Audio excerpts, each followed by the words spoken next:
Now, on another matter, a good way to size up leaders at home and abroad is to look at how they treat borders. Good leaders recognize sovereignty as the bedrock of national security.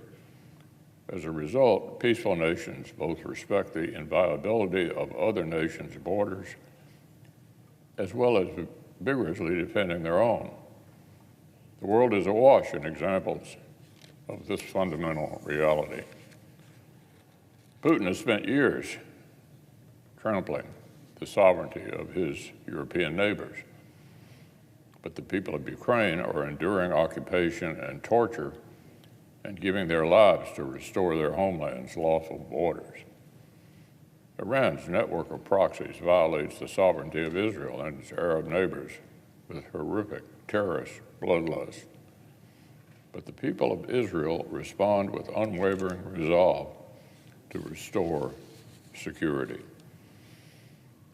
President Xi is pouring unprecedented investments into Chinese military power with the express purpose of shattering a sovereign democracy and undermining regional order. But Taiwan and America's other Asian partners are steeling themselves to deter aggression. The United States has a direct interest in helping our friends maintain their sovereignty from Europe to the Middle East and to the Indo-Pacific.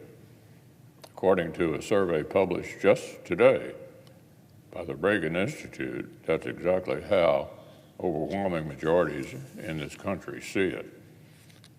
By this latest account, 65% of Americans support U.S. assistance to Taiwan, 67% support assistance to Ukraine, and 71% support assistance to Israel. In other words, a full two-thirds of the country recognizes the scope of America's interest and responsibilities as a global superpower. At the same time, vast majorities continue to affirm that national security begins at home.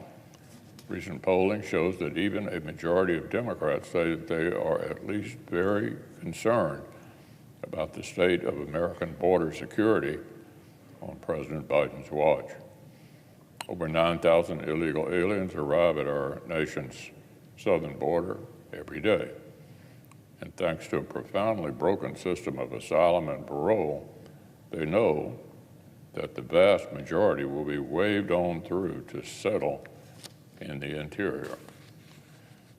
The consequences of this crisis touch every corner of our country.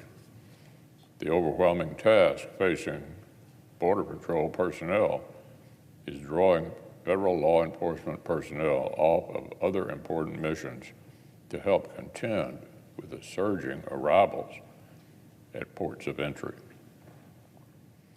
As the senior senator from Missouri revealed yesterday, some officers charged with protecting federal buildings are being sent instead to ferry illegal aliens to and from the hospital. The vast stretches of border in between are seeing massive flows of lethal drugs like fentanyl on their way to poisoning Americans in states across the interior. Across the country, even progressive mayors of self-described sanctuary cities are at wit's end, contending with the human wave heading north.